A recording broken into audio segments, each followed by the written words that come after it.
So if you ever played a video game, you probably know what a boss is. It's basically an enemy that's more enhanced and a stronger version of usually other enemies, or some sort of like special type of enemy, I guess we could say. And well, PvZ Neighborhood Defense is no different, as it has 3 bosses in this game, 2 rematches, and let's just say that the question is, are the bosses good? Now that's what I'll be ranking today. I'll be ranking the 3 bosses on screen right now, and see which one is the worst and which one is the best. Now, here are the rules. Well, not rules, but like criterias. Number 1, only their original fights, so no rematches. 2, the build up, so every level before it. And 3, every other factor in the boss fight, like plants and zombies. I know the pitchforks are about to be raised, but give me a sec, okay? First of all, this boss is the most mid boss in the game, easily by far. First of all, the positives. It's in pool, I guess, and the plants you get are cool, and the zombies are cool in this level. Besides the boss, he's just fine. And that's where the positives end. Okay, so first of all, overall, I think the boss design is alright, but I feel like they could have done a lot more with this design. It's kind of just bland, I guess. Like, he has seaweed, cool, like, on his head, like, that's kind of cool, and a trident, but that's all. Maybe could, like, put a little crown on him or something, but okay, it's fine. It's not a bad design, just not great either. 2, also, his abilities are kind of irritating because he had the trident ability, right?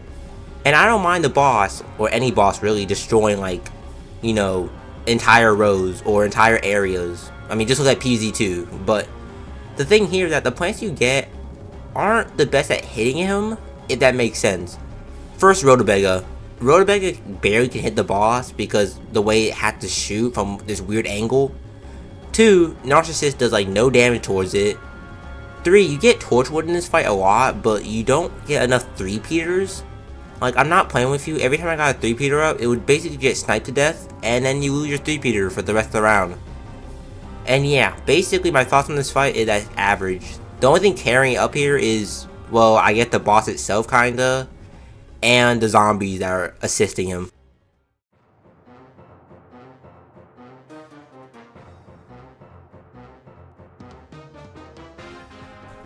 Skeletor's is honestly a really good fight. His design is really reminiscent to Necromancer, which the devs had not confirmed that these are like the same zombie, but one is more dead and one isn't. But hey, we'll see if the devs ever say anything about it. And 2, I just want to say the build up. The build up is interesting because you're going from World 2, you know, nighttime, and World 2 is rough for people. Same in my videos. If you see my videos of me playing through the game, it was rough for nighttime, but it wasn't the worst thing ever. It was just rough. And when you get to this fight, you're like, oh, like, okay, interesting. And it honestly isn't that bad. This fight can be difficult if you know, aren't knowing what you're doing, but overall, just use fume shrooms. And let me talk about the plants real quick. First of all, the mushroom plants. Most people like them. I like them. I don't hate them. I love them. They're awesome. Fume shroom is super useful to hit the boss and just destroy the grades at the same time. Scaredy shroom is fine, I guess, but he does work here, I guess, so I don't really care.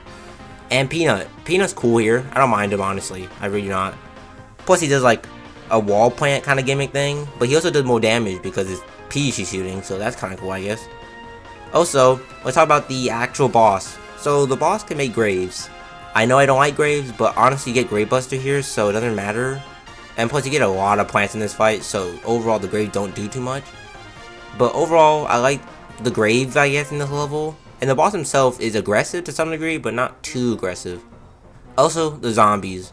The zombies in this fight can be kind of annoying, aka like Necromancer, because if he's behind a gravestone, then yeah, he's basically unkillable. But overall, he's like not that bad in this fight, if I would say that. Also, the other zombies are cool. Like, Football is in this level, but if you beat the level fast enough, you won't see him much. But overall, I like the fight, I like the zombies. The build up towards this world and level is cool.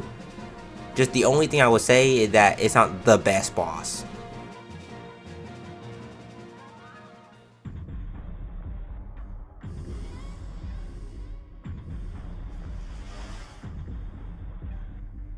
I know most people can agree with me on this, that Darkness is easily the best boss in the game.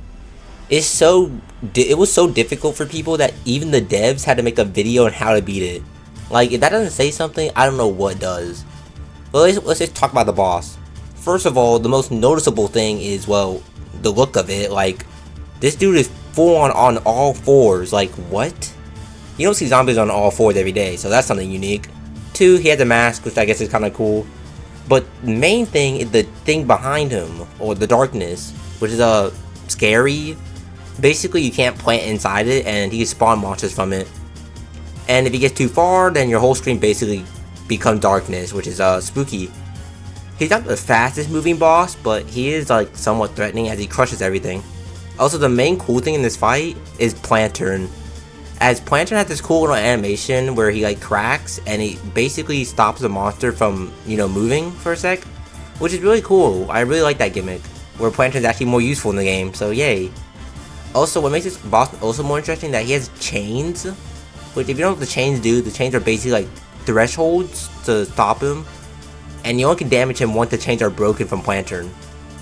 Now, can the fight be hard? Yes, because RNG from the boxes may not give you like a plant at the right time, or you may not get good plants overall, but if you get decent plants, you can actually like reasonably do this fight. Or you just watch the video that the devs make, then you probably would do good. Overall, I really do like this fight. The design is good. Oh, and let's talk about the build-up. So the build-up is interesting because you're in weather. This is not fog, this is weather, where you have a bunch of different gimmicks in this world. From rain to wind to what other one, fog. Like, you got a bunch of other gimmicks in this world, and it makes it more interesting for that. Two, his notes. He gives you a bunch of letters throughout the world, like about cookies and other stuff, or join the darkness, which is well, he lied about the cookies sadly, but hey, I mean, you can join the darkness if you want to, I guess. It's up to you, but overall, I do like this fight a lot.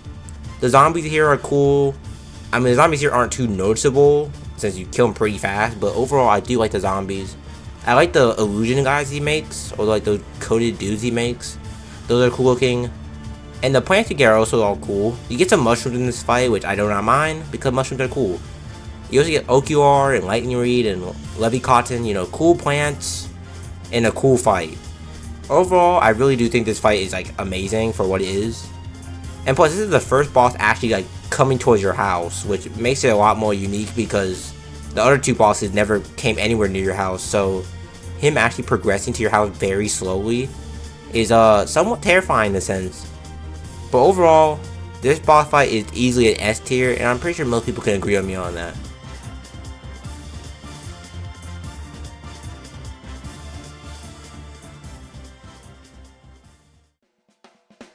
I know I could have gone more in depth with the bosses, but they're PvZ bosses, so you can't go too much in depth with them, but to some degree, the bosses were really cool. I like all of them. I don't hate any of them. I know Wetbrains is C tier, and y'all may think he's S tier or A tier. But disclaimer, this was all my opinion, so relax. And two, Wetbrains isn't that bad. I just said he was average. And lastly, I just want to say that if you enjoyed the tier list, then leave a like on the video, or even subscribe, and I'm out.